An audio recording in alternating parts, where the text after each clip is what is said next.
जिल्ह्यातील ठाणे महानगरपालिका क्षेत्रातील ठाणे महानगरपालिका क्षेत्रातील आणि ठाणे जिल्ह्यातील बहुउद्देशीय समूह विकास डेव्हलपमेंट आणि SRA डेव्हलपमेंट या दोन प्रकारच्या डेव्हलपमेंट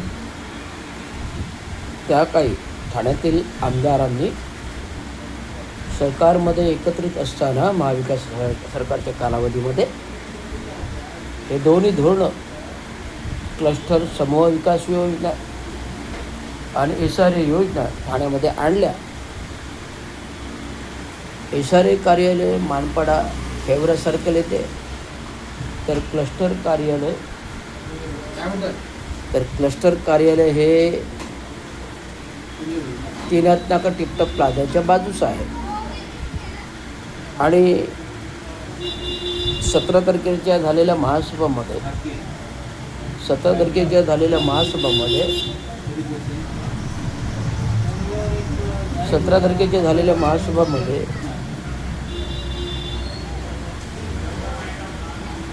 ठाणे महानगरपालिकेने आयुक्तांनी महापौरांनी महासभेमध्ये क्लस्टर कंपनी फॉर्मेशनला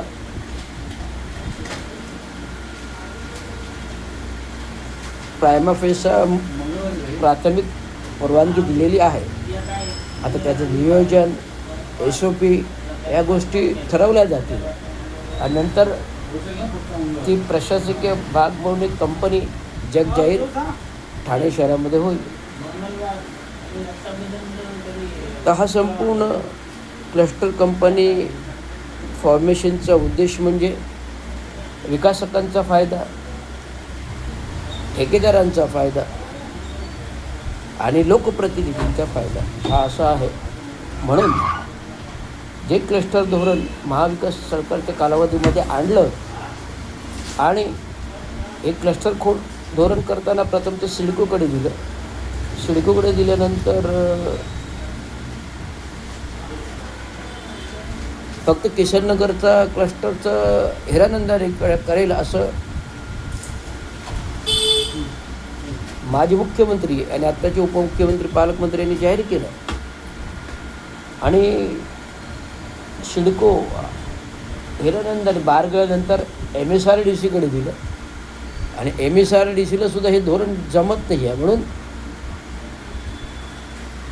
आता चौथं धोरण म्हणजे क्लस्टर कंपनीमार्फत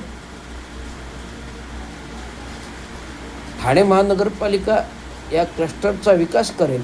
याचा अर्थ ठाणे शहरातील बहुउद्देशीय विकासक जे भूखंड चोर आहेत, हे आधीच चोऱ्या करून SRA क्लस्टरमध्ये भूखंड चोरी करून FSI चोरी करून गोरगरिबांच्या जमिनी लाटलेल्या आहेत. आणि आता क्लस्टरद्वारे पुन्हा नव्याने अशा प्रकारची कंपनी आणून विकासकांना भूखंड चोरीचं आंदण दिल्यासारखं आहे. आणि म्हणून एकंदरीत धोरण माननीय राष्ट्रवादी काँग्रेस पक्षाचे शरद पवारांचे राष्ट्रीय सरचिटणीस माननीय जितेंद्रजी आव्हाड विधानसभा आमदार यांनी ठाण्यामध्ये